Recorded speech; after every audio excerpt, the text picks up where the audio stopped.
Everyone, फिर से आप सभी के लिए एक न्यू चाइनीज ड्रामा लेकर आई हूँ जिसकी स्टोरी बहुत ज्यादा इंटरेस्टिंग है। तो चलो जल्दी से वीडियो को लाइक कर दो और अभी तक आपने चैनल को सब्सक्राइब ना किया हो तो प्लीज कर दो।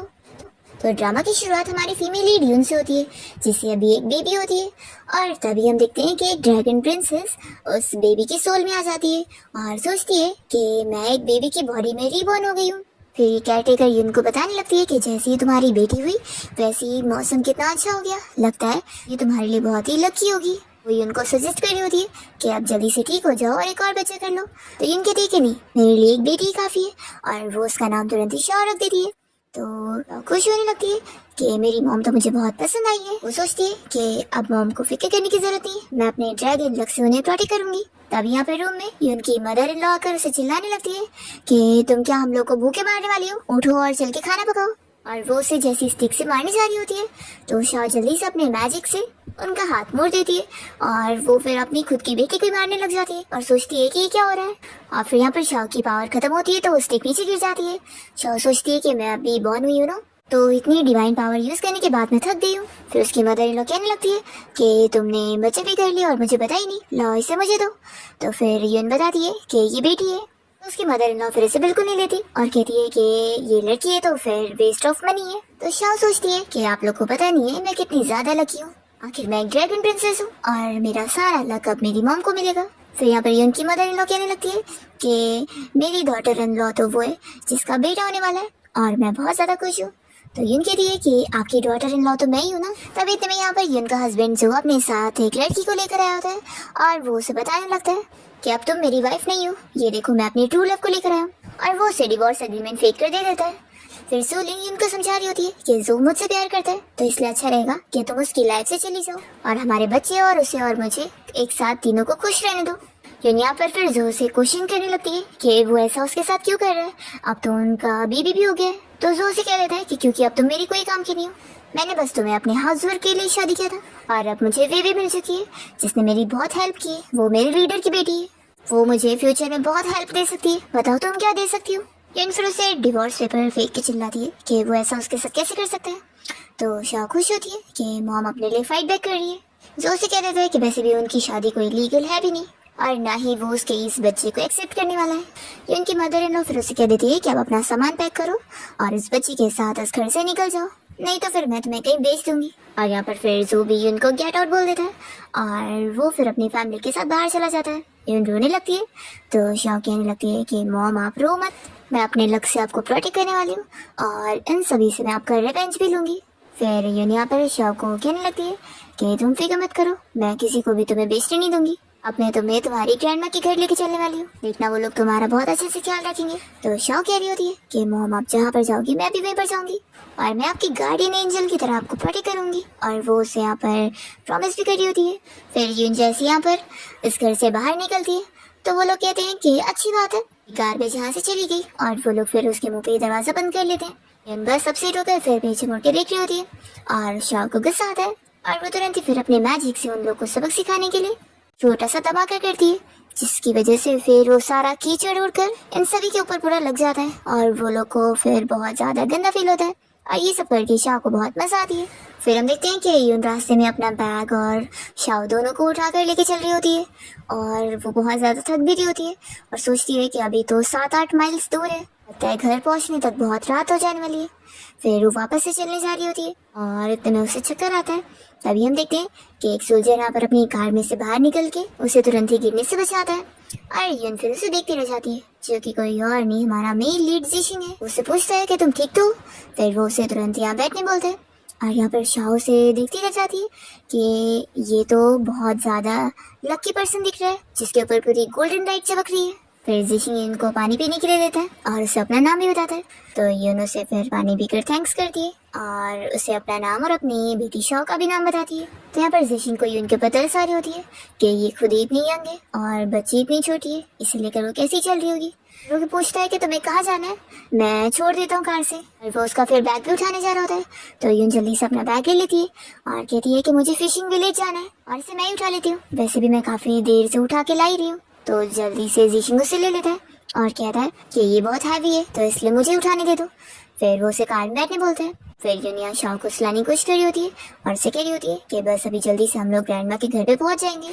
फिर जिशिंग तुरंत ही अपने जैकेट से यून को कवर कर रहा होता है, तो यून कहती है कि नहीं, इसकी जरूरत नहीं है। तो वो कहता है कि अगर तुम्हें सर्दी लग गई ना तो फिर बच्ची की भी तबीयत खराब होगी।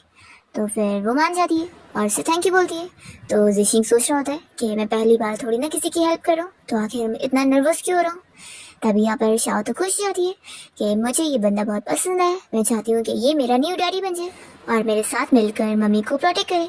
तभी इतने में फिर यहाँ पर जिशिंग का असिस्टेंट कार में बैठता है और बताता है कि उसने कार ठीक कर दिया है, तो अब वो लोग कहाँ चले।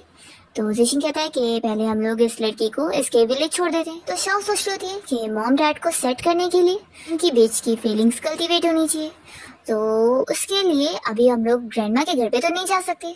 वो तुरंत ही फिर यहाँ पर बारिश करवा देती है। भी असिस्टेंट यहाँ पर कहने लगता है कि बॉस बहुत ज्यादा बारिश शुरू हो गई है और अभी अंधेरा हो जाएगा, तो ऐसे में जाना सही नहीं रहेगा, तो क्यों ना आज रात के लिए आप लोग मेरे घर पे रुक जाओ, मेरा घर यहीं विलेज में। तो जिशिंग फिर यून से पूछकर उसे हाँ बोल देता है कि ठीक है हम लोग रुक जाते हैं। फिर यहाँ शाओ तो बहुत ज्यादा खुश हो जाती है कि मेरा प्लान काम कर गया, मॉम की हैप्पीनेस के लिए अब मैं सब कुछ सेटिंग्स करूंगी। फिर जिशिंग का असिस्टेंट यून और जिशिंग दोनों को ही साथ लेकर अपने घर पे आ जाता है और उसकी मॉम भी यहाँ पर इन लोग का वेलकम करती है और जिशिंग से कहने लगती है कि ये जरूर आपकी वाइफ और बच्चे होंगे ना, आप लोग की जोड़ी तो कितनी ज्यादा परफेक्ट है। तो ये सुनकर दोनों यहाँ खुद हो जाते हैं और यहाँ पर शाओ तो खुश हो जाती है कि ये ग्रैंडमा की आंखें तो कितनी ज्यादा अच्छी है, उन्होंने बिल्कुल सही देखी है, हम तो अभी जल्दी फैमिली बनने ही वाले हैं। तभी शाओ उस लेडी को बताने लगती है कि नहीं नहीं, हम लोग कोई हस्बैंड वाइफ नहीं है, इन्होंने तो बस मेरी हेल्प की है मुझे घर छोड़ने में। तो वो आंटी तुरंत ही फिर इन लोग को सॉरी बोलती है और कहती है कि आप लोग जल्दी से बैठ जाओ। फिर वो यहाँ एक कटोरा जिंजर टी लेकर आती है। जिशिंग और यून गलती से एक साथ उस कटोरे का हाथ लगाते हैं और फिर जल्दी से हटा लेते हैं। पर जिशिंग फिर ये यून को दे देता है और कहता है कि तुम्हारा पीना ज्यादा जरूरी है ताकि तुम्हें सर्दी ना हो। तो यून फिर उसे इसके लिए थैंक यू बोलती है।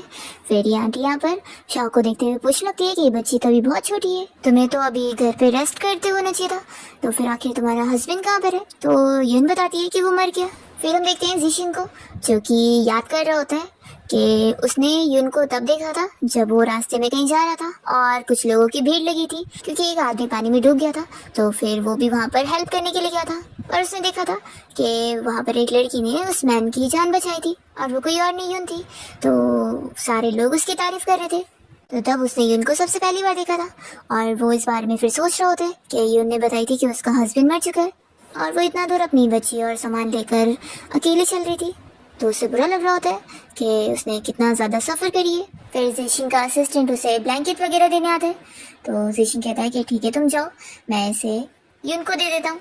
और फिर वो जैसे ही यून के रूम में उसे देने के लिए आता है तो यून यहाँ पर अपना ड्रेस चेंज करने जा रही होती है और उसे देखकर वो जल्दी से रुक जाती है और वो बाहर से फिर उसे सॉरी बोलता है। यून फिर उसे अंदर आने बोल देती है और जिशिंग फिर उसे अपनी बेबी को उठाने बोलता है और यहाँ ब्लैंकेट को ठीक से रखने में हेल्प करता है। तो वो उसे कह रही होती है कि ट्रबल के लिए सॉरी, तो वो कहता है कि कोई बात नहीं, मुझे तो खुशी है तुम्हारी हेल्प करके। और फिर वो उसे अपना मुंह ठीक करने के लिए कुछ कैंडीज देने लग जाता है। यून कहती है कि नहीं नहीं इसकी क्या जरूरत है, तो अभी वो रख देता है और उसे समझाने लगता है कि पास्ट में तुम्हारी लाइफ जैसी भी रही हो, तुम्हें अब से पास्ट को छोड़कर अपनी आगे की लाइफ के लिए खुश रहना चाहिए और अपना और अपने बच्चे का ध्यान रखना चाहिए, देखना आगे की तुम्हारी लाइफ बेटर होगी। ऐसा बोलकर वो बाहर चला जाता है और फिर यून यहाँ पर सोचती रह जाती है। तभी यहाँ पर शाओ ये सब सुनकर खुश होती है और वो समझ जाती है कि पक्का डैडी मम्मी को पसंद करते हैं। फिर सुबह होते ही जिशिंग यून को कार से उसके विलेज तक छोड़ने जाता है और फिर वो उन दोनों को कार से बाहर निकाल कर कहने लगता है कि हम लोग फ्यूचर में फिर मिलेंगे और वो शाओ से भी कहता है कि तुम मुझे भूल मत जाना। शाओ सोच रही थी कि आप तो मेरी मम्मी के होने वाले न्यू हस्बैंड हो जिसे मैंने चुनी हूँ, तो ऑफ कोर्स है कि मैं तो आपको नहीं भूलने वाली हूँ। फिर यहाँ पर यून जिशिंग को थैंक्स बोल देती है और वो फिर अपना कार से चला जाता है। फिर यून को कुछ विलेज वाली आंटीज पहचान लेती है और ये जल्दी से उसकी मॉम और सिस्टर इन लॉ को आवाज देकर बुलाने लगती है कि तुम्हारी बेटी को उसके इन लॉज ने घर से निकाल दिए, इसलिए लगता है ये यहाँ पर आ गई है। तो फिर जल्दी से यहाँ पर यून की मॉम और सिस्टर इन लॉ आते हैं और वो लोग इसे चिल्लाते हैं कि फालतू के रूमर मत बनाओ, हमारी बेटी जरूर यहाँ पर अपनी बच्ची होने के बाद रिलेटिव से मिलने आई है। तो भी वो लोग मान नहीं रही होती और कहने लगती है कि हमें इस बात पर बिल्कुल बिलीव नहीं है। तो यहाँ पर यून की सिस्टर इन लॉ इन लोग को चिल्लाती है कि तुम लोग जाओगे या फिर तुम लोग को मारो। तो फिर वो लोग डर के भाग जाती है। तो शाओ को बहुत ज्यादा खुशी मिलती है कि मॉम की फैमिली तो कितनी ज्यादा अच्छी है। फिर यून अपनी मॉम से इस बारे में पूछने लगती है कि क्या आपको मैं और मेरी बेटी शाओ नहीं चाहिए। उसकी मम कहती है कैसे कैसे हो सकता है, वो जल्दी से शाओ को ले लेती है और यहाँ पर शाओ फिर उन लोग से कह रही होती है कि आप लोग को फिक्र करने की जरूरत नहीं है, मैं और मेरी मॉम यहाँ पर बहुत सारा गुड लक लेकर आए। फिर यून की सिस्टर इन लॉ दोनों से कहती है कि आप लोग जब तक घर जाओ मैं बचा हुआ काम करके आती हूँ। तो फिर वो दोनों चले जाते हैं और फिर दो आंटीज अभी भी यून के बारे में गॉसिपिंग करने में लगी होती है कि पक्का उसकी फैमिली वालों ने उसे घर से निकाल दिए और ये लोग हमसे इस बात को छुपाना चाहते हैं। तो यून की सिस्टर इन लॉ इन लोग को चिल्लाती है कि तुम लोग का मुंह बंद नहीं हो रहा है ना, आखिर कितनी बातें करोगे। तो ये लेडी कहती है कि मैं तुमसे डरती नहीं हूँ, मैं तो बोल के रहूंगी। फिर यहाँ पर ये सिस्टर इन लॉ अपना काम कर रही होती है और जब वो यहाँ पर मिट्टी में क्रैप को ढूंढने के लिए मिट्टी हटाती है तो उससे बहुत सारे क्रैप मिलने लग जाते हैं। तो वो तो खुश हो जाती है, ये लगता है यून और उसकी बच्ची की वजह से हमारी फैमिली में गुड लक आ गया। फिर वो अपने सारे क्रैप को पकड़ के यहाँ डाल रही होती है। तो ये दोनों आंटीज को गुस्सा आती है और वो लोग बातें करने लगते हैं कि बढ़िया है, क्या गुड लक समझ रही है। और यहाँ पर उन लोगों को खुद को तो कुछ मिल ही नहीं रहा होता है। तो सिस्टर इन लॉ फिर उन लोग से कहती है कि देखा खुद की तो लक अच्छी चल नहीं रही है और दूसरों से जेलसी हो रही थी तुम लोग को। और फिर ये सुनाकर वो चली जाती है। फिर ये लेडी यहाँ पर उस दूसरी लेडी से इस बारे में बात करती है कि देखो अब यून तो वापस आ चुकी है, तो अब वो सिंगल है, तो क्यों ना तुम अपने पागल बेटे की शादी यून से करवा दो। वैसे भी कोई उसे इतनी इजीली मिलेगी नहीं और इतना अच्छा मौका है। ये लड़की बहुत ज्यादा हार्ड वर्किंग भी है और कुछ बोलती भी नहीं है, तो बस आराम से अपने काम भी करवाना। तो इस लेडी को भी आइडिया पसंद आता है और वो कहती है कि ठीक है मैं अपने बेटे को लेकर जाती हूँ और उससे शादी की बात करने के लिए। और फिर ये सब करके ये विलन लेडी बड़ी खुश हो रही होती है कि यून को वो सबक सिखाएगी। फिर दूसरी तरफ हम देखते हैं कि यून जब अपने डैड और भाई को सब बताती है तो उसके डैड को भी जो के ऊपर बहुत गुस्सा आती है कि वो कितना बड़ा स्कम बैग है, वो तुम्हारे साथ ऐसे कैसे कर सकते हैं। तो फिर यून बता रही होती है कि क्योंकि उनका जो मैरिज सर्टिफिकेट है वो लीगल है ही नहीं, इसलिए और भी जो विलेज वाले हैं वो भी उनसे डरते हैं, तो कोई उसके खिलाफ बोलेगा ही नहीं। तो भी यहाँ पर फिर सिस्टर इन लॉ को गुस्सा आ रही होती है कि उस कमबैक को हम छोड़ेंगे नहीं। तो यहाँ पर यून का भाई इस बारे में बता रहा होता है कि आखिर वो एक गवर्नमेंट ऑफिशियल है, तो अभी तो हम उससे नहीं लड़ पाएंगे, लेकिन हाँ हम इस ग्रज को याद करके रखेंगे और एक दिन उससे बदला लेंगे। तो यून की सिस्टर इन लॉ फिर अपने हस्बैंड को चिल्लाती है कि आखिर तुम कितने डरपोक हो, हम लोग उससे बदला ले सकते हैं। तब यहाँ पर यून की मम कहती है कि जाने दो, अभी तुम्हारा ठीक होना ज्यादा बेटर है, अभी शाह को भी तुम्हारी सबसे ज्यादा जरूरत है, तो तुम्हें यहाँ पर अच्छे से ठीक होने में टाइम बिताना चाहिए। तो यून फिर अपनी पूरी फैमिली को थैंक यू बोल रही होती है कि वो लोग उसे और उसकी बेटी शाह को डिसलाइक नहीं कर रहे हैं। तो उसकी सिस्टर इन लॉ कहती है कि तुम फिक्र मत करो, मैं हूं ना, मैं किसी को भी तुम्हें बुली करने नहीं दूंगी। और वो तो उसे बताने लगती है कि उसके और शाह के यहाँ पर आने की वजह से उल्टा उन्हें तो बहुत सारी गुड लक मिल रही है। तो शाह भी खुश हो जाती है कि अभी तो गुड लक और ज्यादा बढ़ता जाएगा और वो लोग और भी ज्यादा खुश होंगे। फिर नेक्स्ट डे हम देखते हैं कि यून अपनी फैमिली के साथ यहाँ पर हंसी खुशी अच्छा टाइम बिता रही होती है। तभी वही विलेन लेडी यहाँ पर उस पागल लड़के और उसकी मॉम को लेकर आ जाती है उनकी यहाँ पर यून के साथ शादी की बात करवाने के लिए। और ये पागल लड़के की मॉम फिर यहाँ पर यून को शादी का गिफ्ट पकड़ाने लग जाती है और उसका पागल बेटा यहाँ पर बड़ा खुश हो रहा होता है कि उसे वाइफ मिल रही है। तब यहाँ पर शाह को तो गुस्सा आती है कि ये पागल पर्सन को मैं अपना डैड नहीं बना सकती हूँ। तब यहाँ पर यून की मॉम भी साफ मना कर देती है कि मेरी बेटी आपके बेटे से शादी नहीं करेगी। तो फिर इस पागल लड़के की मॉम यहाँ पर इन लोगों को बातें सुनाने लगती है कि तुमने अपनी बेटी को समझी क्या हुई हो, वैसे भी ये डिवोर्स ही है, तुम्हारी बेटी को तो कहीं और कोई मिलेगा भी नहीं, तुम्हें तो खुशी मनानी चाहिए कि कम से कम मेरा बेटा तो इससे शादी करने को तैयार है। और फिर यून यहाँ पर कह देती है कि मैं कोई शादी नहीं करना चाहती हूँ, मैं अपनी बेटी के साथ अकेले खुश हूँ। भी ये विलन लेडी मानती नहीं है और यून को बातें सुनाने लगती है कि चुपचाप से वो शादी कर ले, उसके लिए यही अच्छा रहेगा। और ये पागल बेटे की मॉम यहाँ पर यून को समझा रही होती है कि तुम्हें फायदा ही रहेगा मेरे बेटे से शादी करोगी तो, फिर जब मेरा ग्रैंडसन हो जाएगा तो मैं तुम्हारी इस बेटी को बेच दूंगी ताकि उसकी डाउरी का इंतजाम हो जाएगा। तो यून को फिर ये सुनने के बाद बहुत गुस्सा आती है और वो झाड़ू लेकर फिर इन लोग को मारने लगती है और चिल्लाती है कि तुम लोग औरत भी हो कि नहीं। वो इन लोग को चिल्लाकर समझाने लगती है कि मेरी बेटी कोई चीज नहीं है जिसे तुम लोग बेचने की बात कर रहे हो और अभी अपने पागल बेटे को लेकर मेरे घर से निकल जाओ और दोबारा यहाँ दिखाई भी मत देना। तो भी वो विलेन लेडी मानती नहीं है और वो इस पागल लड़के की मॉम से कहती है कि चुपचाप से हमें इस लड़की को फोर्स करके लेके जाना चाहिए, ऐसे कैसे नहीं मानेगी। वो लोगों से कहने लगते हैं कि तुम्हारे पास हमारे पागल बेटे के अलावा कोई ऑप्शन नहीं है, तुम्हें कोई नहीं मिलेगा। और फिर वो फोर्सली यून को ले जाने की कोशिश कर रहे होते हैं और यून की मॉम इन लोग को रोकने की कोशिश करती है और इसी बीच में वो लोग बच्चे को छीन लेते हैं। तभी यहाँ पर शाह अपना मैजिक करती है जिसकी वजह से तुरंत ही बिजली वाले बादल ऊपर आ जाते हैं और यहाँ पर इस पागल लड़के के ऊपर बिजली गिरती है और साथ ही साथ शाह के ऊपर भी। तो वो तो बिजली का झटका लेकर खुश हो जाती है और फिर तभी ये पागल लड़के के हाथ से शाह उड़कर गिरने वाली होती है पर तभी इस टाइम पर जिशिन आया होता है और वो शाह को कैच कर लेते हैं। तो ये देखकर फिर को रिलीफ मिलता है, वो जल्दी से जाकर शाह को ले लेती है और वो जिशिन को थैंक्स करने लगती है। तभी जिशिन ने भी ये सब सुन चुका होता है और वो उन लेडीज को चिल्लाने लगता है कि किसने कहा कि उनके पास कोई चॉइस नहीं है। और वही उनसे पूछता है कि अगर तुम अभी हाँ कहो तो हम लोग अभी चल के अपना मैरिज सर्टिफिकेट ले सकते हैं। तो ये सुनकर शाओ तो बहुत ज्यादा खुश हो जाती है और कहने लगती है कि चलो फाइनली आप मुझे मेरे डैड मिल गए जो मेरे साथ मिलके मॉम को प्रोटेक्ट करेंगे। वो तो कह रही होती है कि मॉम हाँ बोल दो, ये बहुत ज्यादा अच्छा पर्सन है जिसके साथ आप हमेशा बहुत खुश रहोगी। फिर यून कुछ बोलने जा रही होती है, तभी इतने में वो विलेन लेडी जल्दी से यहाँ पर जिशिंग को बताने लगती है कि कमांडर जिशिंग, आपको इस लड़की के बारे में पता नहीं है, ये बहुत ज्यादा खराब लड़की है और ऊपर से डिवोर्सी भी है जो कि अपने बच्चे के साथ यहाँ पर आई है, ये थोड़ी ना आपके लायक है। तो यून भी सोच रही होती है कि वो सही कह रही है और उसे लगता है कि जिशिंग बस उसकी हेल्प करने के लिए से बोल रहा था और वो आखिर इस बात को सच कैसे समझ सकती है। अब यहाँ पर जिशिंग तो उसकी साइड लेते हुए इन लोगों को चिल्लाता है कि उसकी सेकंड मैरिज है तो क्या हुआ, मैं तो ये सोच रहा था कि कहीं यून मुझे ना मना कर दे मेरी एज को देखते हुए। तो ये सुनकर तो यून की मॉम और उसकी सिस्टर इन लॉ तो खुश हो जाते हैं। ये पागल लड़की की मॉम यहाँ पर इस लेडी को चिल्लाती है कि तुम मुझे फंसाना चाहती थी यून से शादी करवा के, और वो अपने बेटे को लेकर चली जाती है। और फिर यून की सिस्टर इन लॉ इस विलेन लेडी को भी चिल्लाती है कि यहाँ से जाओ, तो फिर वो भी अपनी बेइज्जती करवा के जाने लगती है। और शाओ इन लोग के ऊपर अपना मैजिक कर रही होती है कि ये लोग एक हफ्ते तक बैड लक झेलेंगे। फिर उन लोग के जाने के बाद यून जिशिंग से कह रही होती है कि तुम्हारा थैंक यू अभी मेरी हेल्प करने के लिए, और मुझे पता है कि तुम बस ऐसे ही कह रहे थे तो मैं तुम्हारी बातों को सीरियसली नहीं लूंगी। तो कहता है कि तुम्हें मेरी बातें सीरियस नहीं लग रही है। और फिर यून की मॉम और सिस्टर इन लॉ तो यून के लिए बहुत ज्यादा खुश हो जाते हैं क्योंकि उन लोगों को पहले से भी जिशिंग के बारे में पता है कि वो बहुत ही अच्छा बंदा है। तो वो लोग यहाँ पर आकर फिर कहने लगते हैं कि हम लोग इस शादी से रेडी है। तो यून कहती है कि मॉम आप क्या बोल रही हो, और वो जल्दी से शाओ को उन्हें पकड़ा कर जिशिंग को जल्दी से बाहर लाती है बात करने के लिए और उसे कहती है कि मेरी मॉम तो बस ऐसी कह रही थी, तुम उनकी बात को सीरियस मत लो। और वो फिर उसे आज की हेल्प के लिए थैंक यू बोलकर अंदर आ जाती है। तो उसकी सिस्टर इन लोग पूछने लगती है कि क्या चल रहा है। तो यून कहती है कि अरे वो बस मेरी हेल्प कर रहा था, तो आप लोग अभी ज्यादा सीरियस मत हो। तो उसकी मम कहती है कि क्या पता वो सच बोल रहा हो।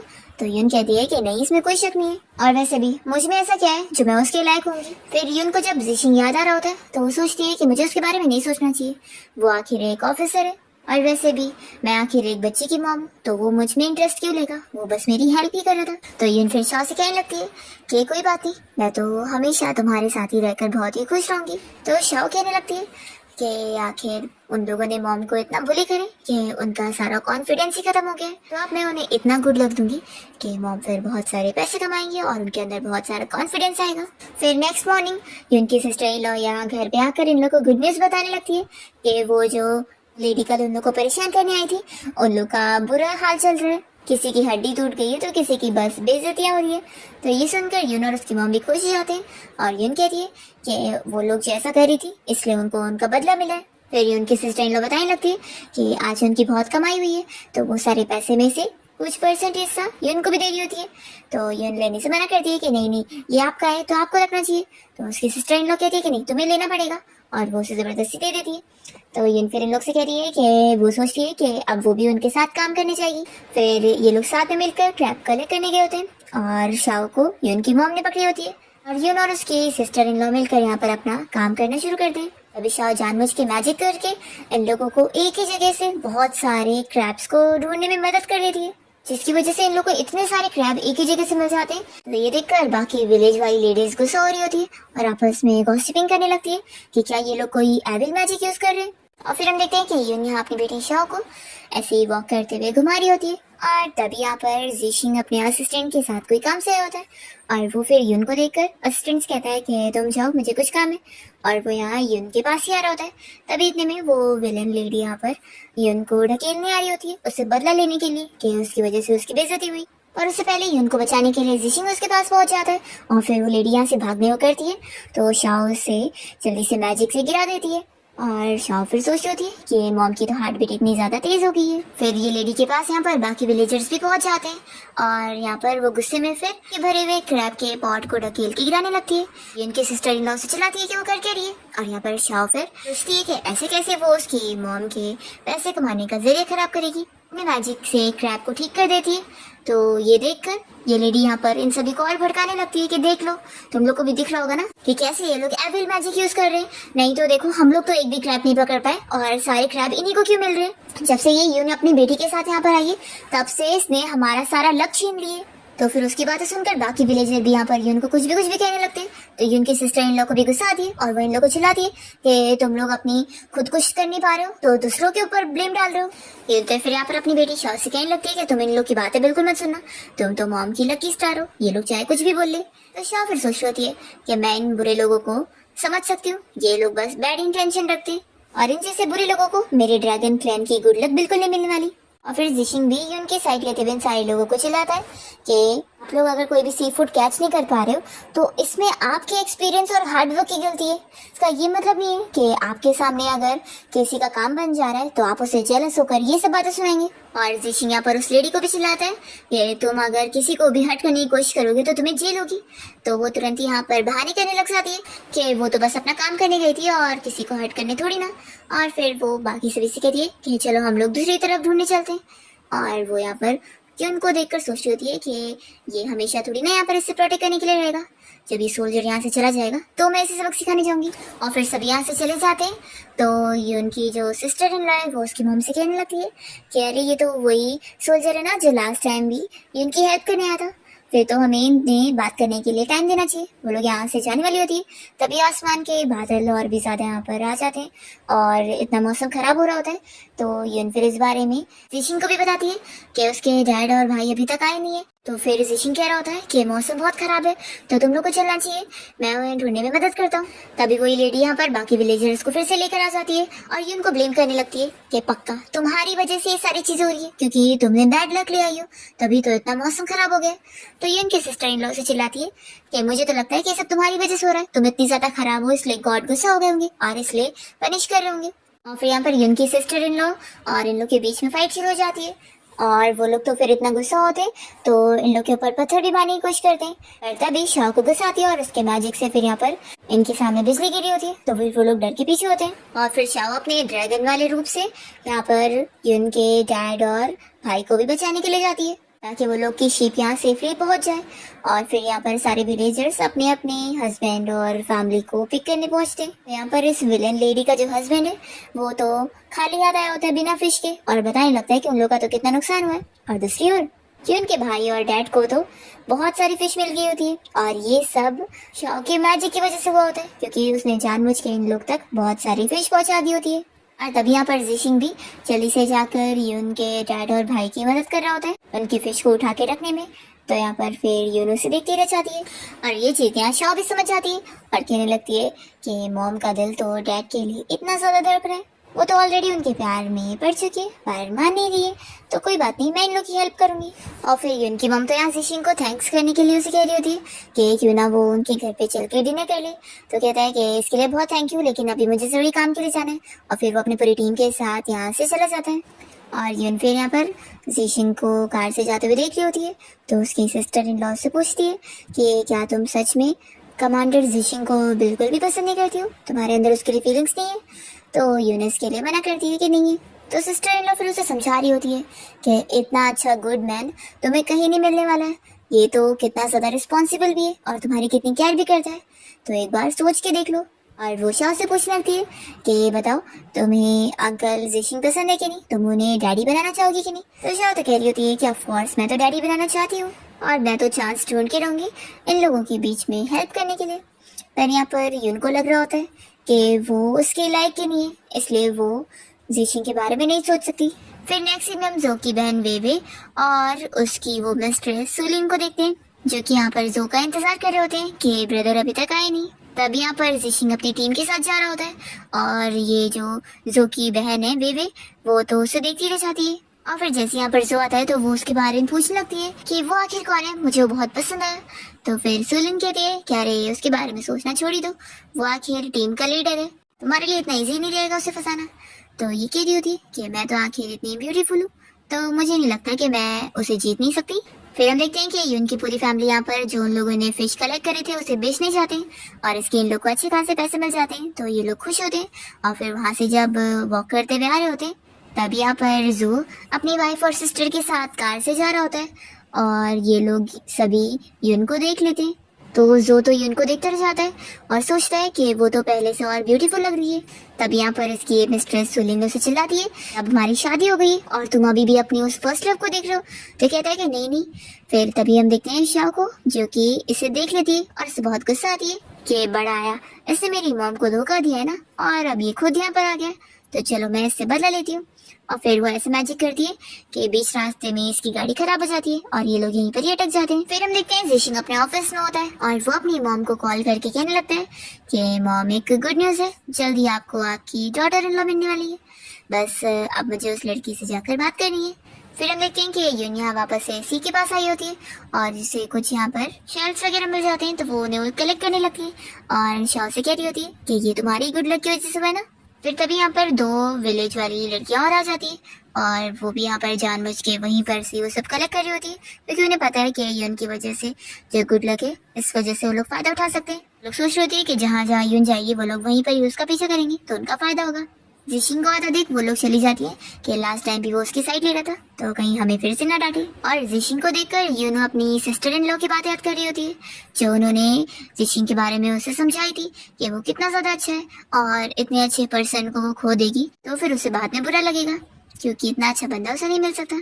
और तभी जिशिंग यही सोच रहा होता है कि वो यून को अपनी सिंसियरिटी दिखाएगा। फिर शाओ तो यहाँ खुश हो जाती है कि फाइनली डैड आ रहे हैं। फिर जिशिंग यहाँ पहुँच कर यून से कहने लगता है कि लास्ट टाइम मैंने तुमसे शादी की बात बहुत जल्दी में कर दिया था, तो मैं अब वापस से इस बारे में तुमसे बात करना चाहता हूँ कि तुम बस मुझे एक चांस दो, मैं तुम्हें परस्यू करना चाहता हूँ।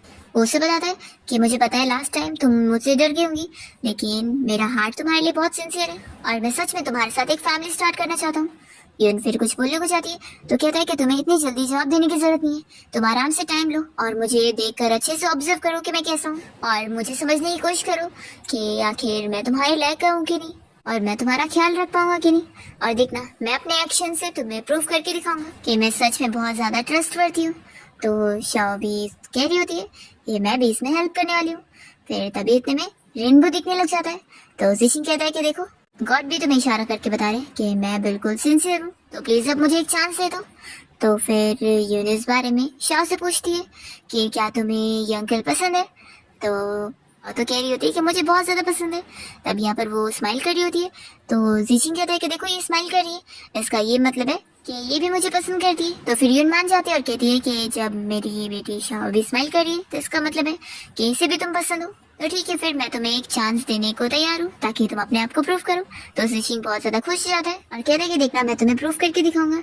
फिर शाओ तो यहाँ खुश हो जाती है कि फाइनली ये अब मेरे रियल डैड बनने वाले हैं। तभी हम देखते हैं यून की मॉम और सिस्टर इन लोग को, जो कि छुपकर इन लोग की बातें सुन रही होती और उन्हें बहुत ज्यादा खुशी मिलती है। फिर जिशिंग जब यहाँ अपने ऑफिस के बाहर पहुंचता है तो यहाँ पर उसके लिए वे पहुंच जाती है और उसे हैंडशेक करते हुए अपना नाम वगैरह बताने लगती है, पर वो उसमें कोई भी इंटरेस्ट नहीं लेता है और अपने टीम मेंबर को समझा देता है कि दोबारा यहाँ पर किसी को भी अंदर आना अलाउड नहीं है और वो चला जाता है। तो भी ये कहती है कि मैं हार नहीं मानूंगी। फिर हम देखते हैं घर पे यून इसी बारे में सोचने में लगी होती है, तो उसकी मॉम उससे पूछती है कि उसे क्या हुआ है। तो यून डिसाइड करती है कि मुझे अभी जिशिंग और अपने बारे में नहीं बताना चाहिए, क्योंकि अगर हमारे बीच की बात नहीं बनी तो फिर उसकी रेपुटेशन को मुझे अफेक्ट नहीं करना चाहिए। फिर यून बहाना करती है कि कुछ नहीं, आज बहुत ज्यादा सनलाइट थी ना, तो उसी वजह से मेरे सर में थोड़ा चक्कर आ रहा है। तो उसकी सिस्टर इन लोग कहती है कि ऐसी बात है या फिर कुछ और है, तुम आज किससे मिली नहीं। तो यून की मॉम फिर उसे इशारा करती है कि जाने दो, ये अभी हमें बताने नहीं चाहती है,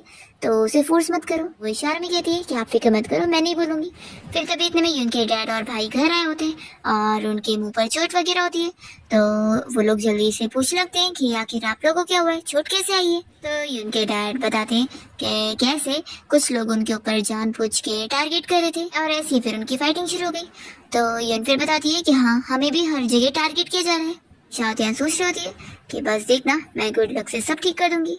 दूसरी तरफ हम उसी लेडी को देखते हैं जो कि अपने बेटे और अपने हस्बैंड से इस बारे में डिस्कस करती है कि यून की फैमिली को अचानक से इतना ज्यादा फायदा होते जा रहा है और वो लोग ऐसे लकी हो गए, जरूर कुछ तो बात है। और इन लोग को शक हो जाता है कि ये जरूर उस छोटी बच्ची की वजह से हो रहा है।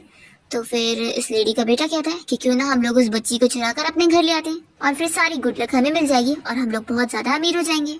फिर नेक्स्ट टाइम देखते हैं कि यून अपनी सिस्टर इन लॉ के साथ जब रास्ते में चल रही होती है, तब यहाँ पर जिशिंग अपनी कार से पहुंच जाता है और कहता है कि मैं आप लोग को छोड़ देता हूँ। तो फिर वो दोनों उसकी कार में बैठ जाते हैं और सिस्टर इन लॉ तो इन दोनों को देख रही होती है कि कोई बात ही नहीं कर रहा है। तो फिर वो यून से पूछ रही होती है कि आजकल जिशिंग रोज ही हमारे घर के आसपास नहीं आ जाता हमारी हेल्प करने के लिए। तो जिशिंग बता देता है कि असल में मैं यून को चेज कर रहा हूँ, तो इसलिए इतना तो करना ही चाहिए ना। तो फिर यून कहने लगती है कि आखिर तुमने इस बारे में खुद ही क्यों बता दी। मैं नहीं चाहती कि अगर हम दोनों के बीच में चीज़ें नहीं बनती है तुम्हारी रेपुटेशन के ऊपर असर पड़े। तो कहता है कि मैंने कभी बोला ही नहीं कि हमारे बीच में चीज़ें सूटेबल नहीं होगी। मैंने तो ये बोला था कि मैं तुम्हें अपने आप को प्रूव करके दिखाऊंगा। तो यून की सिस्टर इन लॉ जिशिंग को गुड लक विश कर रही होती है। तो कहता है कि थैंक यू, देखना मैं अपना बेस्ट दूंगा और यून का ये टेस्ट पास करके रहूंगा। तो यून तो ये सुनकर स्माइल कर रही होती है और फिर जिशिंग यहाँ पर कार रोकता है जहाँ पर यून और उसकी सिस्टर इन लॉ को जाना था। वो कहता है कि मुझे भी आगे वाली शॉप से कुछ चीज़ें लेनी है, तो फिर उसके बाद मैं तुम लोग को पिक करने आ जाऊँगा। तो यून कह रही है कि तुम्हें मुझे ये सब बताने की ज़रूरत नहीं है। तो कहता है कि ऐसे कैसे बताने की ज़रूरत नहीं है, मैं तुम्हारा दिल जीतने में लगा हूँ, तो तुम्हारे अप्रूवल के लिए तो सब करूँगा ही मैं। तो यून कहते हैं कि ठीक है। फिर इसके बाद जिशिंग अपना कार से चला जाता है और यून अपनी सिस्टर इन लॉ के साथ एक गोल्ड शॉप में आई होती है गोल्ड खरीदने के लिए। तो फिर यहाँ पर स्टाफ इन लोग को प्राइस बताती है और कहती है कि 500 तो डिपॉजिट में पहले सबमिट करना होगा। तो यून एग्री करती है कि ठीक है। तभी इतने में शॉप में जो की सिस्टर भी आ जाती है। तो शॉप के ओनर से कहती है कि आप इससे फूल मत बन जाना, इन लोग के पास पैसे थोड़ी ना है गोल्ड अफोर्ड करने के लिए, तो ये लोग आपको चीट कर देंगे। और फिर यहाँ पर जो भी आ जाता है और वो शॉप के ओनर से कह रहा होता है कि मुझे अपनी वाइफ के लिए गोल्ड ज्वेलरी खरीदनी है। आखिर मेरी वाइफ के साथ शादी करके मुझे 2 महीने हो गए। तो यहाँ पर फिर वे भी अपनी न्यू वाली सिस्टर इन लॉ यानी कि सुलिन की तारीफें करने में लगी होती है और अपनी पुरानी वाली की बुराई कर रही होती है कि वो कितनी ज़्यादा खराब थी और अपनी बेटी के साथ अनलकीनेस उन लोग के घर में फैला रही थी। तो ये उनको सुनकर गुस्सा आता है और वो चिल्लाती है कि वो उसकी बेटी के बारे में ऐसा नहीं बोल सकती है। और यून की सिस्टर इन लॉ तो यहाँ प्रूव करने लग जाती है कि यून और उसकी बेटी शाओ तो कितने ज़्यादा लकी है। तो भी यहाँ पर वे भी मानने को तैयार नहीं होती और वो फिर भी यून को बहुत सारी बुरी बुरी चीज़ें बोली जा रही होती है, वो भी उसकी बेटी को भी। तो यून को गुस्सा आ जाता है और वो उसे थप्पड़ लगा देती है। तो जो फिर यून को चिल्लाने लगता है कि तुमने मेरी सिस्टर को मारी कैसे। वो यून को मारने जाता है तो यून थोड़ी पीछे हो जाती है, तो भी ये मानता नहीं है और यून के ऊपर वापस हाथ उठाने जाता है। तभी यहाँ पर जिशिंग पहुंच जाता है और उससे फाइट करने लगता है। तो फिर जो तुरंत ही हार मानता है और कहने लगता है कि मिस्टर जिशिंग आप यहाँ पर। और फिर जिशिंग इस बार में यून से पूछता है कि क्या यही तुम्हारा वो डैड एक्स हस्बैंड है जिसकी तुम बात कर रही थी। तो यून हाँ बोलती है। तभी यहाँ पर वे यून को और चिल्लाने लगती है कि तुमने मेरे प्यार को भी मुझसे छीन लियो। तो जिशिंग यहाँ उससे क्लियर करने लगता है कि मैं यून को पसंद करता हूँ, मैं तो इसे परस्यू भी कर रहा हूँ और इसके जवाब का इंतजार कर रहा हूँ। तो वे भी कहने लग जाती है कि जिशिंग आखिर तुम इसे कैसे पसंद कर सकते हो, ये तो बिल्कुल ही यूजलेस है और ऊपर से ये अब सेकेंड हैंड बन चुकी, मेरे भाई ने इसे यूज करके छोड़ चुका है और इसके पास तो एक बेटी भी है, तो ये तो आपके लिए एक बर्डन होगी और ये मेरे कंपैरिजन में कहाँ ही कुछ है, मैं तो इतनी ब्यूटीफुल सी और इतनी यंग भी हूँ। और वो कह देता है कि और तुम लोग इसे बुली कर रहे थे, ये मैं सह के नहीं लूंगा। और वो जो को भी चिल्लाता है कि तुम्हारी हिम्मत कैसे हुई इसे बुली करने की। वो उसे एक पंच मारता है और मारने लगता है। तो यून तुरंत ही फिर जिशिंग को रोकती है और कहती कि बस इतना ही, और वो उसे लेकर जा रही होती है और उसे फाइटिंग से मना कर रही होती है। तो वो उसकी बात सुनते हुए उसके साथ जाता है और यहाँ पर यून की सिस्टर इन लोग को बातें सुनाती हुई जाती है कि बड़े हैं, बहुत ज्यादा ही बकवास कर रहे हैं। यून अपनी सिस्टर इन लोग के साथ जब जिशिंग की कार से रिटर्न जा रही होती है तो जिशिंग उससे कुछ बात नहीं कर रहा होता है और यून अपसेट होती है कि अब तो मैं उसके सामने एक्सपोज हो गई हूँ, अब ये मेरे पास्ट के बारे में जान गया है तो थोड़ी ना मुझे में कोई इंटरेस्ट लेगा। फिर जब इन लोग का घर आ जाता है तो यून अपनी सिस्टर इन लोग के साथ कार से बाहर निकल रही होती है। तभी जिशिंग जल्दी से कार से बाहर निकलता है और यून से कहता है कि मुझे तुमसे अकेले में बात करनी थी। तो सिस्टर इन लॉ फिर इन लोग को बात करने के लिए छोड़कर अपने चली जाती है। तो यून फिर पूछ रही होती है कि तुम्हें क्या बात करनी थी। तभी जल्दी से जिशिंग उसे हक कर लेता है और उसे कहने लगता है कि उसने पास्ट में कितना कुछ झेल लिया और अब उसे सब पता लग गया तो उसे बहुत बुरा लग रहा है। तो यून को फिर याद आ रहा होता है अपने पास्ट के बारे में और वो जो से कहने लग जाती है कि मैं किसी के भी लायक नहीं हूँ और इसमें वो अपने आप को ब्लेम करने लगती है और अपने आप को यूजलेस बता रही होती है। तो जिशिंग कहता है कि ऐसा बिल्कुल नहीं है, तुम अपने आप को यूजलेस बिल्कुल मत बोलना। तो जिशिंग तो तुरंत ही फिर यून की तारीफ करने लगता है और कहता है कि ऐसा अपने बारे में मत बोलो। वो कहता है कि तुमने हर सिचुएशन को बहुत ही अच्छे से हैंडल करी हो, इसलिए वो तो उसकी तारीफ करते हुए कहता है कि वो हमेशा ही ऐसी स्ट्रांग रहेगी और अपनी बेटी शाओ के लिए भी ऐसी लड़ेगी। उसे कहता है कि उन लोगों ने तुम्हें इस तरीके से बुली की कि तुम्हारी जो सेल्फ कॉन्फिडेंस है उसमें कमी आ गई है। लेकिन मैं बता दूं कि तुम्हारे अंदर की जो खूबी है, जो तुम इतनी काइंड हो और तुम्हारे अंदर सब कुछ हैंडल करने की पावर है, ये सब में नहीं होती है। तो यून फिर उससे रोते हुए कहने लगती है कि यानी तुम्हारे कहने का मतलब है ना कि मैं बिल्कुल भी यूजलेस नहीं हूँ और इसमें मेरी कोई गलती नहीं है ना। तो जिशिन सोचता है कि सच में इन लोगों ने इसे कितना परेशान करे कि वो इतनी इनसिक्योर हो गई है। तो फिर वो उसकी तारीफ करता है और कहता है कि तुम दूसरों की वजह से अपने आप को ब्लेम मत करो, तुम तो उल्टा बहुत ज्यादा अमेजिंग हो और एक अच्छी मदर भी हो। तो यून फिर उसे थैंक्स करती है इसे बोलने के लिए और फिर इसके बाद वो अपने घर आ जाती है। तो उसकी मॉम और सिस्टर इन लोग बहुत ज्यादा खुश होते हैं और पूछते हैं कि क्या जिशिन तुम्हारे साथ नहीं आएगा। तो यून फिर बताती है कि उसे कुछ जरूरी काम था। तो फिर ये लोग तो खुश हो रहे होते हैं कि उसके और जिशिन के बीच में अभी सब अच्छा चल रहा है। फिर यून कहती है कि शाओ मुझे मिस कर रही होगी, मैं उसके पास आ रही हूँ। और फिर यून यहाँ अपनी बेटी शाओ का ख्याल रख रही होती है और फिर वो जिशिन की कही हुई बातों को फिर से याद कर रही होती है। दूसरी ओर हम देखते हैं कि बेबे यहाँ घर जाने के बाद अपने भाई जो और सिस्टर इन लॉ सुलिंग दोनों को ही बता रही होती है कि कैसे यून ने उस कमांडर जिशिन को उसे छीन लिए और वो उसे पसंद कर रहा है। तो ये सुनकर सुलिंग को भी शौक लगता है और जो को जो इतनी चोट भी लगी होती है तो उसकी मॉम को गुस्सा आ रही होती है और वो कहने लगती है कि लगता है मुझे उसके खिलाफ केस फाइल करना पड़ेगा। तो कहता है कि मॉम रहने दो, अभी तो मेरी जॉब चली गई है, उसका क्या, वैसे भी किसी ने अगर मेरे बारे में इन्वेस्टिगेशन कर लिया ना तो मैं ऐसे ही फंस जाऊंगा। फिर वो सुलिंग को मनाने लगता है कि क्यों ना तुम अपने डैड से बात करो और वो मेरी हेल्प कर दे। तो वो उसे चिल्लाती है कि आखिर इतनी छोटी छोटी चीज के लिए भी तुम मुझे बोल रहे हो, तुम्हारे अंदर कोई सेल्फ रिस्पेक्ट है कि नहीं। और वो गुस्से में अपने रूम में चली जाती है। तो फिर यहाँ पर जो की मॉम को गुस्सा आती है कि इसका क्या एटीट्यूड है, देखो ये कैसे हमें जवाब देती रहती है, कभी इस तरीके से यून ने हमें जवाब नहीं दी और हमारी सारी बात सुनती थी। तो कहता है कि मॉम रहने दो, वैसे भी ये हमारे ज्यादा काम किए तो अब मुझे कोई और ही रास्ता निकालना पड़ेगा। तो फिर इसकी मॉम कह रही होती है कि देखो यून तो इतनी बड़ी इडियट है, तुम जाओ उसे थोड़े पैसे खिलाओ, उससे अच्छे से बात करो और उसे मना लो, आखिर कम से कम तुम दोनों का 2 साल से तो रिश्ता रहा है ना, तो वो ऐसे थोड़ी ना ग्रज होल्ड कर सकती है, तुम आखिर उसके बच्चे के डैड हो। तो जो मान जाता है कि ठीक है अब ऐसे ही करता हूँ, यही एक रास्ता है। फिर नेक्स्ट सीन हम देखते हैं कि यून अपने मॉम डैड के साथ अपने घर पे होती है। तब इतने में जो यहाँ पर इन लोग के लिए गिफ्ट लेकर पहुंच जाता है और वो यून का हाजिर होता है। तो इसे देखकर यून के मॉम डैड तो बहुत ज्यादा गुस्सा हो जाते हैं और इसके ऊपर यहाँ पर चीजें फेंकने लगते हैं और उसे भगाना चाह रहे होते हैं। तो वो सोच रहा होता है कि मैं यहाँ से नहीं जा सकता, मॉम ने मुझे बोली थी कि अगर यून को मैं इजीली अपने साइड कर लूंगा तो मेरा काम बन जाएगा, तो बस मुझे आज ही सफर करना है, उसके बाद तो हम लोग इन लोग से रिवेंज ले लेंगे। और वो फिर यून को आवाज दे रहा होता है और कहने लगता है कि मैं यहाँ तुमसे और बच्चे से माफी मांगने आया हूँ। तो यहाँ पर यून के डैड इसे और मारने लगते हैं और उसे चिल्ला रहे होते हैं कि उसके यहाँ पर आने की हिम्मत भी कैसे हुई, वो उसे यहाँ से जाने के लिए कहते हैं। तो भी यहाँ से नहीं जा रहा होता है और मार खाते हुए जोर जोर से यून को आवाज दे रहा होता है। तभी हम देखते हैं कि यून यहाँ पर शाओ को जब लेटा देती है तो उसे बाहर से इसकी आवाज आने लगती है। तो वो शाओ से कहती है कि तुम आराम से यहाँ पे रहो, मैं भी आती हूँ। तो शाओ तो उसे कहना चाह रही होती है कि मॉम वो तो एक स्कमबैग है, तो आपको बिल्कुल भी सॉफ्ट हार्टेड होने की जरूरत नहीं है। यून कहती है कि तुम मेरी फिक्र मत करो, मैं अब जानती हूँ कि मुझे क्या करना होगा।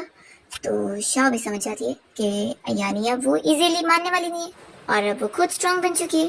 फिर जैसे वो बाहर पहुंचती है तो जोस के सामने नील डाउन करके खुद को मारने लगता है और कहता है कि मुझे अब अपनी गलती का एहसास हो गया है, लेकिन उस टाइम पर मेरे पास चॉइस नहीं थी। सुलिंग के डैड जो कि मेरे बॉस है, उन्होंने मुझे फोर्स करे थे कि मैं उससे शादी कर लूं, तो मेरे पास कुछ और ऑप्शन ही नहीं था। तो यून से चिल्लाती है कि तुम यहाँ पर क्या कर रहे हो। तो कहता है कि बस कुछ ही दिन बाद हमारी बेटी को 1 महीना पूरे होने वाले, तो मैं यहाँ पर उसकी सेलिब्रेशन पार्टी बनाने आया हूँ और तुमसे और शाओ से माफी भी मांगने आया हूँ। फिर वो जब अपने पर्स में से पैसे निकालने जाता है तो सारे पैसे छोड़कर बस कुछ ही नोट निकाल कर उसे दे रहा होता है और कहता है कि मेरी तरफ से ये छोटा सा टोकन ले लो और प्लीज प्लीज जिशिन को मेरे अफेयर के बारे में बिल्कुल मत पता लगने देना और तुम उससे ये कह देना कि हम दोनों ने एग्रीमेंट करके ही सेपरेट हुए। तो यून फिर उसे ये थोड़े से पैसे दिखाकर पूछती है कि बताओ ये तुम्हारी सिंसियरिटी है, बस इतने से पैसे। तो फिर वो अपने पर्स में से बाकी के पैसे भी निकाल कर दे देता है और कहता है कि मैं सच में माफी मांग रहा हूँ, क्या तुम सच में चाहती हो कि मुझे इन्वेस्टिगेट किया जाए, मेरी जॉब चली जाए और फिर मैं जेल चला जाऊँ। आखिर मैं तुम्हारी बच्ची का बायोलॉजिकल डैड हूँ और तुम चाहती हो कि मैं जेल पहुंच जाऊँ, ये तो शाओ के लिए अच्छा नहीं होगा ना। तो यून मान जाती है कि हाँ सही बात है, तो ठीक है फिर मैं इस बारे में किसी को नहीं बताऊंगी, तुम फिक्र मत करो। ये सुनते ही वो खुश हो जाता है और सोचता है कि मॉम ने बिल्कुल सही बोली थी कि ये तो इतनी इजीली मान गई। तब यहाँ पर यून के मॉम डैड कहने लगते हैं कि ये तुम क्या कर रही हो, तुम इतनी इजीली इसकी बात कैसे मान गई, क्या तुम अभी भी इसे पसंद करती हो, बोलो मत तुमने इसके घर पे जाकर क्या क्या सही हो, क्या वो सब तुम ऐसे छोड़ देने वाली हो। यून कहती है कि मॉम डैड आप लोग फिक्र मत करो, मैं जानती हूँ मैं क्या कर रही हूँ।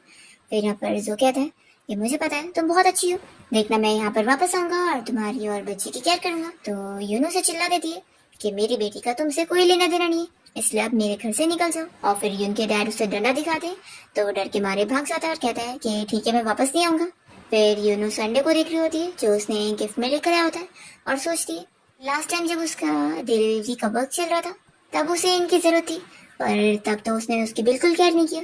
और फिर यहाँ पर यून अपने मॉम डैड को जिशिंग के प्लान के बारे में बताती है जो उसने इसे डिस्कस किया था। हमें फ्लैशबैक में दिखाते हैं कि जिशिंग ने यून को इस बारे में बताया था कि उसके एक्स हस्बैंड जो के ऊपर इन्वेस्टिगेशन होने वाला है और वो उससे हेल्प लेने के लिए जरूर आएगा।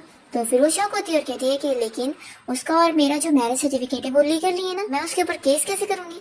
तो ये उसे बताता है कि उसने तुम्हें फूल बनाया, ऐसा कुछ नहीं है, क्योंकि तुम्हें इस बात की नॉलेज की कमी थी, इसी बात का उसने फायदा उठाया। जिशिंग बताता है कि मैंने उसकी इन्वेस्टिगेशन का सारा इंतजाम कर दिया, बस अब तुम्हें करना है कि जब वो तुमसे हेल्प लेने के लिए आएगा तो तुम्हें झूठा नाटक करना है कि तुम उसकी बात मान रही हो, और वो जो तुम्हें पैसे देगा ना कंपेंसेशन के तौर पे वो तुम्हें ले लेने, क्योंकि वैसे भी वो तुम डिजर्व करती हो, उसने जो तुम्हारे साथ किया है उसे कुछ तो पे करना ही चाहिए, तो उसे ले लेना और बाकी सब मुझ पे छोड़ देना। फ्लैशबैक खत्म होता है और यून इस बारे में अपने मॉम डैड को बता रही होती है कि उसने अभी तक जो की सारी हरकतों को भूली नहीं है और वो तो उसने उसके पैसे लेकर उसे मिसगाइड करने के लिए सब करी है ताकि वो उसे हल्के में ले ले और वो उसे तो अपना बदला लेके रहेगी। तो फिर यून के मॉम डैड कहते हैं कि अब तुम बिल्कुल सही कह रही हो। फिर वो लोग उससे उसके और जिशिंग के बारे में पूछ रहे होते हैं कि लगता है अब तुम दोनों का रिलेशन और अच्छा हो गया। तो वो लोग तो उसके लिए हैप्पी फील कर रहे होते हैं। फिर यून जब वापस अपनी बेटी शाओ को देखने आती है तो उसे पता लगता है कि शाओ तो यहाँ पर है ही नहीं। वो जल्दी से जाकर अपने मॉम डैड को बताती है कि शाओ गायब हो गई है। तो ये लोग भी शॉक हो जाते हैं और इन सभी को शक होता है कि कहीं जो ने तो नहीं चुरा के लेके चला गया। फिर ये लोग जल्दी से जो के पास पहुंच जाते हैं और यून से चिल्लाने लगती है कि मेरे बच्चे को मुझे वापस करो, आखिर तुम ऐसा कैसे कर सकते हो। और दूसरी तरफ हम देखते हैं कि शाओ को तो यहाँ पर उस विलेन लेडी का बेटा लेके जा रहा होता है उसे किडनैप करके, और सोच रहा होता है कि अब इस बच्ची की वजह से हमें गुड लक मिलेगा। और जैसे यहाँ पर शाओ की नींद खुलती है तो उसे इस बारे में पता लग जाता है कि ये बंदा कैसे उसे उठा के लेके जा रहा है। फिर रास्ते में यहाँ पर जिशिंग इस बंदे को जाते हुए देखकर शक करता है और पूछता है कि तुम ये क्या लेके जा रहे हो। शाओ को भी जिशिंग की आवाज आ जाती है और वो कहने लगती है कि डैडी जल्दी चेक करो ये मैं ही हूँ। तो जिशिंग को तो उसकी आवाज तो नहीं सुनाई दे रही होती है पर पूरा शक हो रहा होता है। फिर हम देखते हैं कि यून यहाँ पर जो को चिल्लाती है कि तुम मेरे बच्चे को वापस नहीं करोगे। फिर वो उसे पत्थर से मारने वाली होती है पर तभी यहाँ पर जिशिंग आ जाता है और कह रहा है कि शाओ यहाँ पर है। तो यून जल्दी से उसके पास जाती है, वो कहता है कि फिक्र मत करो ये बिल्कुल सेफ है। और फिर यहाँ पर शाओ को तो अपनी डिवाइन पावर और बढ़ गई होती है और फिर ये लोग उसे लेकर घर जाने के लिए निकलते हैं। और जो सोच रहा होता है कि पता नहीं किस बात के ये लोग इतना एरोगेंट है, देखना एक दिन तो मैं इन लोग से ज्यादा अमीर हो जाऊंगा। घर आने के बाद यून और जिशिंग मिलकर शाओ का ख्याल रख रहे होते हैं और यून की पूरी फैमिली यहाँ सामने बैठकर इन लोगों को देखकर स्माइल कर रहे होते हैं। और फिर यून इस बारे में जिशिंग से पूछती है कि वैसे आखिर हुआ क्या था। तो फिर वो सब बताता है कि कैसे वो जो वांग नाम का लड़का है वो ही उसकी बेटी शाओ को किडनैप करके लेके जा रहा था बास्केट में। ये सुनते के साथ ही यून के डैड को तो बहुत ज्यादा गुस्सा आ जाती है कि उस वांग फैमिली को तो मैं छोड़ूंगा नहीं। तो जिशिंग कहता है कि आप फिक्र मत करो, मैंने ऑलरेडी विलेज के चीफ से बात कर ली हूँ, आखिर उसने हमारी बच्ची को ले जाने की कोशिश की तो अब उसे कई साल की जेल होगी। तो शाओ तो यहाँ पर इम्प्रेस हो जाती है कि डैड तो कितने ज्यादा अमेजिंग है, ये तो इतने कूल और इतने पावरफुल है, मुझे तो अपने मैजिक का भी यूज नहीं करना पड़ा। तभी उनकी सिस्टर इन लोग कहती है कि डैड हम लोग को चल के उन्हें जाकर सबक सिखाना चाहिए, नहीं तो वो वांग फैमिली सोचेंगे कि हम लोग बहुत ही इजी टारगेट है और वो लोग कभी भी हमें बुली कर सकते हैं। तो फिर सभी जा रहे होते हैं और शाओ सोच रही होती है कि मुझे भी उनके साथ जाना है, मैं भी उस दो से फाइट करना चाहती हूँ। अभी उन तो जिशिंग को थैंक्स कर रही होती है कि उसने ऑलरेडी उसकी बहुत हेल्प किया था और आज उसने शाओ को भी बचाया है। तो जिशिंग कहता है कि अगर तुम सच में मुझे थैंक्स करना चाहती हो तो मुझे मेरे टेस्ट में पास कर दो। तो यून बस देखती रह जाती है। दूसरी तरफ हम जो को देखते हैं जो कि यहाँ कार से भागने की कोशिश कर रहे होते हैं। तभी इतने में रास्ते में बहुत बड़े बड़े पत्थर पड़े होते हैं तो वो आगे ड्राइव नहीं कर पाता है और फिर यहाँ पर तूफान और पानी की वजह से वो काफी ज्यादा परेशान हो जाता है और ये सारी चीजें शाओ उसके साथ कर रही होती है और वो अपना ड्रैगन रूप दिखाते हुए उससे डरा देती है और फिर वो तो देख भी नहीं रही होती है तो ये माफी मांगता है कि मैं दोबारा ऐसा नहीं करूंगा। दूसरी तरफ यहाँ पर यून जिशिंग से कहती है कि मैं इस बारे में और सोचूंगी। तो कहता है कि तुम्हारे पास आराम से टाइम है, तुम इस बारे में केयरफुली सोच सकती हो। फिर यून कहती है कि शाओ अब सो गई तो लाओ मुझे दे दो। फिर जिशिंग बताता है कि वैसे मैं तुमसे यहाँ कुछ पूछने आया था। फिर जिशिंग उनको सजेस्ट कर रहा होता है कि वो अपनी स्टडी कंटिन्यू कर सकती है और वहाँ पर पढ़ने के लिए आ सकती है। यून कहती है कि क्या सच में, लेकिन मैं तो इतनी ओल्ड हो गई हूँ, तो मैं अभी भी क्लास अटेंड कर पाऊंगी।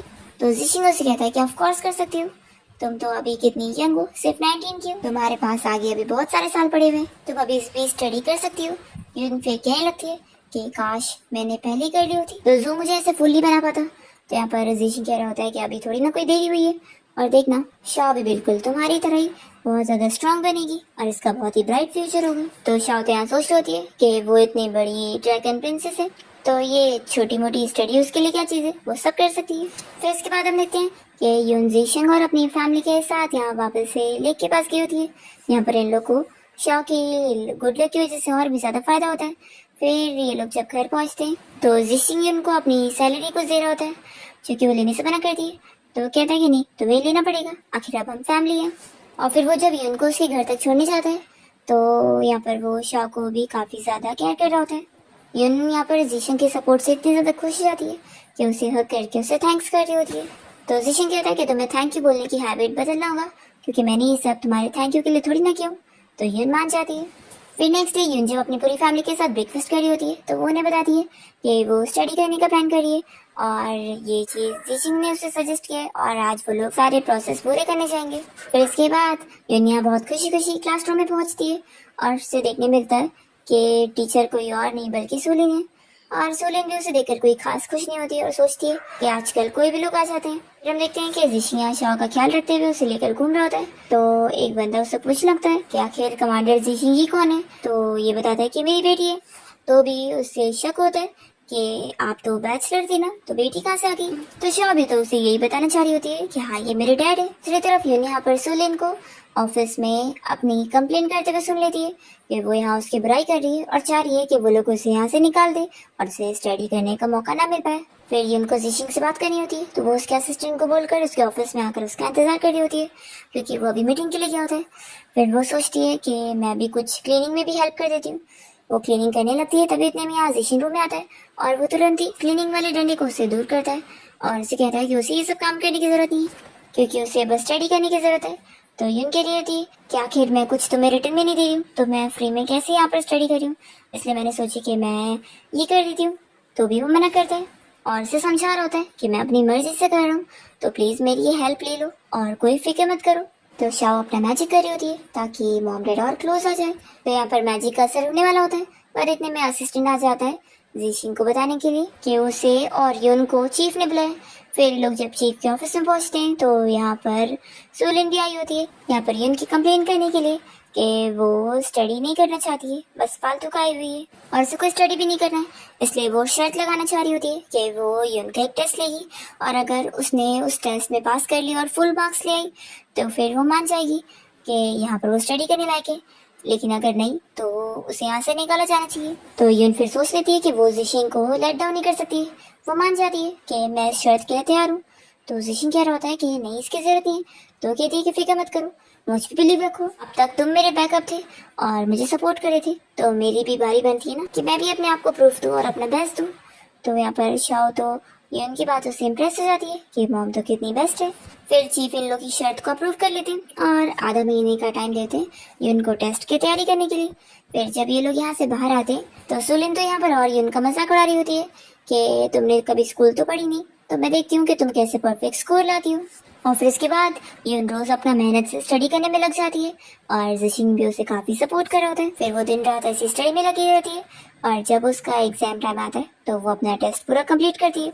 और फिर यहाँ चीफ सभी के सामने पेपर चेक कर रहे होते हैं और फिर सभी को बताने लगते हैं कि यून के परफेक्ट स्कोर आए, उसके तो पेपर में एक भी कमी नहीं थी। तो ये सुनकर सभी यहाँ पर यून के लिए तालियां बजाते हैं और यून काफी खुश होती है। और ये सुनकर तो सोलिन को शौक लगता है कि ऐसा कैसे हो गया। तो यहाँ पर जिशिंग उसे याद दिलाने लगता है कि अब जो उसने शर्त लगाई थी वो पूरी करेगी और अब वो यून से सॉरी भी बोलेगी, तो उसे मानना पड़ता है। फिर इसके बाद हम देखते हैं कि जिशिंग और यून दोनों यहाँ पर लेक के पास साथ में वॉक करते हुए घूमने आए होते हैं। तभी यहाँ पर शाओ जो कि ड्रैगन बन के घूम रही होती है वो जानबूझ के अपने मैजिक पावर का यूज करती है ताकि वो इन लोग को गिराने की कोशिश करके इन लोग की एक्सीडेंटल किस करवा सके। फिर वैसे ही होता है, पर दोनों ही बहुत शाह हो जाते हैं और यून जल्दी से भाग जाती है। और फिर उसके बाद यून जीशिंग और अपनी पूरी फैमिली के साथ मिलकर जो और सोलिन की वेडिंग सेरेमनी को खराब करने गई होती है ताकि उन लोग को अच्छे से मजा भी चखा सके। यहाँ पर ये लोग काफी सारे पटाखे लेकर गए होते हैं। जो की मम तो इन लोग का बिल्कुल भी अच्छे से वेलकम नहीं कर रही होती और बेइज्जती करके जाने बोलती है। तो फिर ये लोग सारे पटाखे जला देते हैं और इन लोग की बेइज्जती कर देते हैं। तो सारे विलेजर इस बारे में बात करने लगते हैं। और फिर यहाँ पर जो जब सोलिन के साथ अपनी वेडिंग सेरेमनी के लिए पहुंचता है तभी इतने में पुलिस जो को अरेस्ट करके लेके चले जाते हैं। फिर सोलिन के डैड तो गुस्सा हो जाते हैं जो से कि अब वो अपनी बेटी का डिवोर्स करवाएंगे और उसे लेकर जाएंगे। तो यहाँ पर फिर जो की मॉम मना रही होती है कि वो ऐसे नहीं जा सकती, वो अपने डैड की मदद से जो को जेल से बाहर छुड़वाए। पर इस पे सोलिन भी कुछ नहीं कह रही होती है और तभी यहाँ जो की मॉम उसे मनाते हुए गलती से उसके ऊपर गिर जाती है और फिर सोलिन के गिरने की वजह से उसका मिसकैरेज हो जाता है और जियोन और जिशिंग अपने यहाँ से जा चुके होते हैं। फिर हम देखते हैं कि जिशिन को उसके चीफ मिलने के लिए बुलाते हैं और उसे एक बहुत ही मुश्किल मिशन पे भेज देते हैं जहाँ पर उसे कुछ भी हो भी सकता है। तो इसलिए उसने यून के लिए लेटर लिख के गया होता है और साथ में पैसे भी छोड़ कर गया होता है। और उसके लेटर को पढ़ने के बाद यून तो रोने लग जाती है कि यून उसे हाँ बोलना चाहती थी पर अभी तक उसे मौका ही नहीं मिल पाया और अब तो वो सेफली आएगा भी कि नहीं ये भी नहीं पता। फिर इतने दिन हो जाते हैं और जिशिन की कोई खबर नहीं आती है। पर फिर इतने में असिस्टेंट से उसे ये न्यूज़ मिलती है कि असल में जिशिन तो कहीं खो ही गया और उसके बारे में कुछ पता नहीं चल रहा है कि वो जिंदा भी है कि नहीं। यून तो फिर रोने लग जाती है। तो शाओ यहाँ मैजिक से उसे सपने में दिखाती है कि जिशिन जिंदा है और वो असल में समंदर के पास पड़ा हुआ है तो उसे बचाने जाना पड़ेगा। तो यून फिर उसे ढूंढते हुए वहाँ पहुँचती है और उसे उठा के वो लेके जा रही होती है पर फिर वो भी बेहोश जाती है। फिर उसे हॉस्पिटल में होश आता है तो उसे पता लगता है कि जिशिंग अब हॉस्पिटल में एडमिट है। फिर वो उसके होश में आने का इंतजार करती है और फिर जैसे यहाँ पर जिशिन उठ जाता है तो यून उसे बता देती है कि मैंने अब डिसीजन ले चुकी हूँ और वो खुद ही उसे शादी के लिए प्रपोज करती है।